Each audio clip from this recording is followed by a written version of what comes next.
ಮೈಸೂರು ಜಿಲ್ಲೆಯಲ್ಲಿ ಮತ್ತೆ ಹುಲಿ ಪ್ರತ್ಯಕ್ಷವಾಗಿದ್ದು ಸ್ಥಳೀಯರು ಸಾಕಷ್ಟು ಆತಂಕವನ್ನ ವ್ಯಕ್ತಪಡಿಸ್ತಾ ಇದ್ದಾರೆ. ಇನ್ನು ಕೆಲವರು ಸಾಕಷ್ಟು ಭಯವನ್ನು ಕೂಡ ಪಡ್ತಾ ಇದ್ದಾರೆ.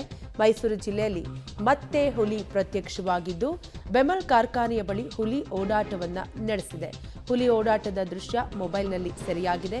ಹುಲಿ ಸೆರೆ ಹಿಡಿಯುವಂತೆ ಸ್ಥಳೀಯರು ಮನವಿಯನ್ನ ಮಾಡಿದ್ದಾರೆ. ಒಟ್ಟಾರೆಯಾಗಿ ಮತ್ತೆ ಮೈಸೂರು ಜಿಲ್ಲೆಯಲ್ಲಿ ಹುಲಿ ಪ್ರತ್ಯಕ್ಷವಾಗಿದ್ದು ಸ್ಥಳೀಯರು ಆತಂಕಗೊಂಡಿದ್ದಾರೆ. ಸಾಕಷ್ಟು ಜನರು ಭಯವನ್ನು ಕೂಡ ವ್ಯಕ್ತಪಡಿಸ್ತಾ ಇದ್ದು ಬೆಮಲ್ ಕಾರ್ಖಾನೆಯ ಬಳಿ ಹುಲಿ ಓಡಾಟವನ್ನು ನಡೆಸ್ತಾ ಇದೆ. ಗಮನಿಸ್ತಾ ಇರಬಹುದು ನೀವು ಕೂಡ ದೃಶ್ಯಾವಳಿಗಳಲ್ಲಿ ಹುಲಿ ಓಡಾಟದ ದೃಶ್ಯ ಮೊಬೈಲ್ನಲ್ಲಿ ಸೆರೆಯಾಗಿದೆ.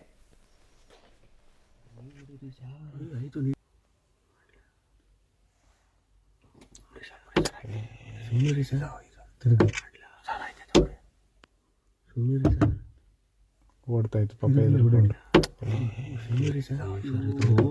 ಮಾತಾಡ ಓಡ್ತಾ ಇತ್ತು ಪಾಪ ಎದುರುಗೊಂಡು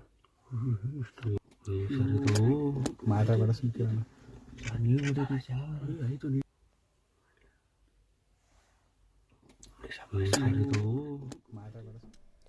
ಮೈಸೂರು ಜಿಲ್ಲೆಯಲ್ಲಿ ಮತ್ತೆ ಹುಲಿ ಪ್ರತ್ಯಕ್ಷವಾಗಿದ್ದು ಮೊಬೈಲ್ ಕ್ಯಾಮೆರಾದಲ್ಲಿ ಸೆರೆಯಾಗಿದೆ.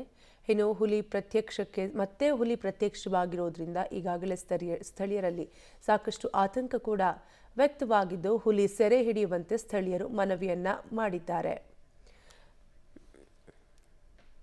ಇನ್ನು ರಾಮನಗರ ಮಾಗಡಿ ತಾಲೂಕಿನಲ್ಲೂ ಕೂಡ ಚಿರತೆ ಹಾವಳಿ ಹೆಚ್ಚಾಗ್ತಾ ಇದ್ದು ಆತಂಕವನ್ನ ಸ್ಥಳೀಯರು ವ್ಯಕ್ತಪಡಿಸ್ತಾ ಇದ್ದಾರೆ. ಒಟ್ಟಾರೆಯಾಗಿ ಜನ ವಸತಿ ಪ್ರದೇಶದ ಸಮೀಪವೇ ಚಿರತೆ ಪ್ರತ್ಯಕ್ಷವಾಗಿದ್ದು ಬಿಳಿಗುಂಬ ಗ್ರಾಮದ ರಸ್ತೆಯಲ್ಲಿ ಚಿರತೆ ಕಾಣಿಸಿಕೊಂಡಿದ್ದು ಚಿರತೆ ಓಡಾಡುವ ದೃಶ್ಯ ಸ್ಥಳೀಯರ ಮೊಬೈಲ್ನಲ್ಲಿ ಸೆರೆಯಾಗಿದೆ. ಈಗಾಗಲೇ ಸಾಕು ಪ್ರಾಣಿಗಳ ಮೇಲೆ ದಾಳಿ ಮಾಡಿದೆ ಚಿರತೆ. ಗ್ರಾಮಸ್ಥರಲ್ಲಿ ಆತಂಕ ಹೆಚ್ಚಾಗ್ತಾ ಇದ್ದು ಚಿರತೆ ಸೆರೆಗೆ ಮನವಿಯನ್ನ ಮಾಡ್ತಾ ಇದ್ದಾರೆ. ರಾಮನಗರದ ಮಾಗಡಿ ತಾಲೂಕಿನಲ್ಲಿ ಚಿರತೆ ಹಾವಳಿ ಹೆಚ್ಚಾಗಿದ್ದು ಜನ ವಸತಿ ಪ್ರದೇಶದ ಸಮೀಪವೇ ಚಿರತೆ ಪ್ರತ್ಯಕ್ಷವಾಗಿದೆ. ಬಿಳಿಗುಂಬ ಗ್ರಾಮದ ರಸ್ತೆಯಲ್ಲಿ ಕಾಣಿಸಿಕೊಂಡಿದೆ ಚಿರತೆ ಓಡಾಡುವ ದೃಶ್ಯ ಸ್ಥಳೀಯರ ಮೊಬೈಲ್ನಲ್ಲಿ ಸೆರೆಯಾಗಿದ್ದು ಈಗಾಗಲೇ ಸಾಕು ಪ್ರಾಣಿಗಳ ಮೇಲೆ ಚಿರತೆ ದಾಳಿ ಮಾಡಿದ್ದು ಗ್ರಾಮಸ್ಥರಲ್ಲೂ ಕೂಡ ಆತಂಕ ಹೆಚ್ಚಾಗ್ತಾ ಇದ್ದು ಚಿರತೆಯನ್ನ ಸೆರೆ ಹಿಡಿಯುವಂತೆ ಮನವಿಯನ್ನ ಮಾಡಿದ್ದಾರೆ.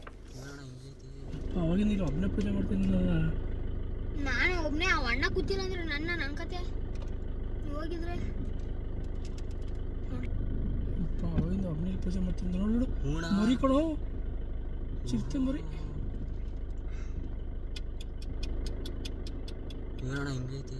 ಅವಾಗಿಂದ ಒಬ್ಬನೇ ಪೂಜೆ ಮಾಡ್ತೀನಿ.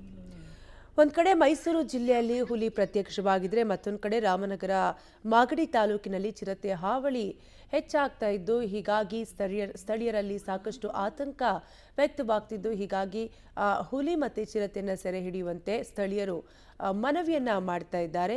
ಬೆಮಲ್ ಕಾರ್ಖಾನೆಯ ಬಳಿ ಅಂದರೆ ಮೈಸೂರು ಜಿಲ್ಲೆಯಲ್ಲಿ ಬೆಮಲ್ ಕಾರ್ಖಾನೆಯ ಬಳಿ ಅಲ್ಲಿ ಹುಲಿ ಕಾಣಿಸಿಕೊಂಡಿದ್ರೆ ಮತ್ತೊಂದು ಕಡೆ ರಾಮನಗರ ಮಾಗಡಿ ತಾಲೂಕಿನಲ್ಲಿ ಚಿರತೆ ಪ್ರತ್ಯಕ್ಷವಾಗಿದೆ. ಹೀಗಾಗಿ ಆತಂಕಗೊಂಡ ಸ್ಥಳೀಯರು ಅರಣ್ಯ ಇಲಾಖೆಗೆ ಹುಲಿ ಮತ್ತೆ ಚಿರತೆಯನ್ನು ಸೆರೆ ಹಿಡಿಯುವಂತೆ ಮನವಿಯನ್ನ ಮಾಡ್ತಿದ್ದಾರೆ.